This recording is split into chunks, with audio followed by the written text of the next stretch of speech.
So if I connect to the top one, or I'm sorry, if I connect to the bottom one, the propeller spins in one direction and the car wants to take off, so we'll hang on to it here. So the propeller spins in one direction. If I connect to the top, the propeller spins in the opposite direction. So the question is, how does it do that?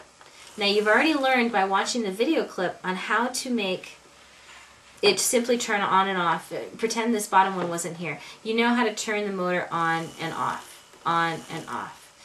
That's all we're doing. We're doing that 2 times. So we have one circuit inside with one battery pack, and the second battery pack now is connected here, and it's simply reversed the direction of the motor. So there's actually 2 separate circuits inside, and you already know how to do that. Alright, so if we take the rubber band off and look inside, you can see I've got my 2 battery packs, and I've got my wires going in here. Now how this connects back and forth is what we're going to learn how to do right now. Alright, so we're going to learn how to connect a motor that when you connect this switches one way, the propeller will spin one direction, and when you connect the switches the other way, the propeller will spin the other direction. Alright, so let me show you how to do that. The first thing you're going to need is an index card, and you're also going to need some brass fasteners and a couple of large paper clips. So the first thing to do, and if you're doing this with a soap box, you would drill your holes, but the first thing to do, because we're working with an index card, is simply to punch through the brass fasteners, and you can open them up on the other side if they're having trouble staying put. We're going to open them and close them a few times. Okay, so I've got 2 brass fasteners just like that, and I've got one more. Now the placement of this one's important. So what I'm going to do is take a paper clip, and the idea is I want the paper clip to touch one and touch the other, but not at the same time. So you got to make sure these are far enough apart, and that this brass fastener that's going to hold one end of the paper clip is in a position so that this paper clip can touch. So it looks like this is a good position where it can touch each one independently. Okay, so I'm going to punch it through and open it up on the other side. Okay. Alright. So I'm also going to take my paper clip, this one, I'm going to show you up here, so because it's easier to see. I'm just going to open it a little bit so it's this shape. Okay, so I'm going to do that on here. I'm going to take the larger loop on the outside, and I'm just going to open it up just a little bit.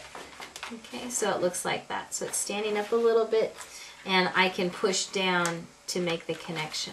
Down to make the connection. Okay, alright, now for the fun part. We actually get to flip it over and work on the wiring on the back.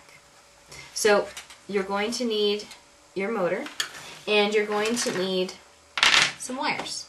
Go ahead and grab your battery packs as well and place your batteries inside. You're going to need 2 batteries for each one, and make sure that the flat side goes to the spring. So on your battery packs, you're going to need to connect a black wire with a red wire. Okay? And I'm going to use a white wire to do that. So I've got this one connected to a black, and it's going to be connected to this red one here. Okay? Just like that. Alright, so I've got my battery pack black connected to my battery pack red.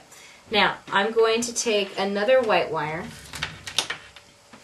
and hook it onto either side, it doesn't matter. I'm going to connect the metal jaws here with the connection here, so I've attached it to the alligator clip itself, just like this.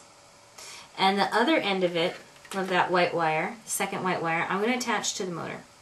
The next one I'm going to do, I'm going to use a red wire and connect it to my remaining red wire. Remember, don't connect to the plastic, connect to that metal tip on the end. And I'm going to flip this over and connect it to this side. I'm going to use my black wire and connect it on the other side.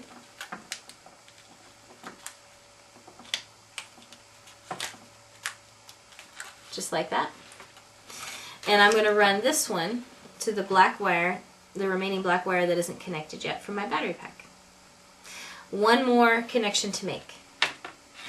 This looks like a nightmare, but really, break it down and it's very simple. I'm going to take a yellow wire and connect it to this one. Remember, this one is the center one here. So I'm going to connect it to my center connection.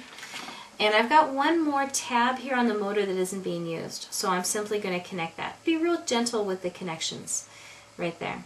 I'm going to hold this up so the propeller is free to spin. Turn it around. And when I push down on one of them, the propeller spins one way. And when I push down, the propeller spins the other. That's all there is to it. If you try it and it's not working, make sure that your connections are metal to metal.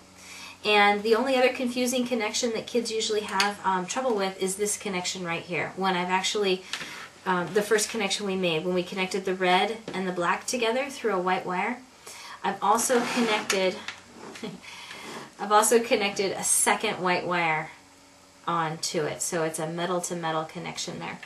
And I've ran that out to the motor itself. Okay? Once you're comfortable doing this, go ahead and put it inside a box just like this and close it with a rubber band and you're all set to go. Have fun.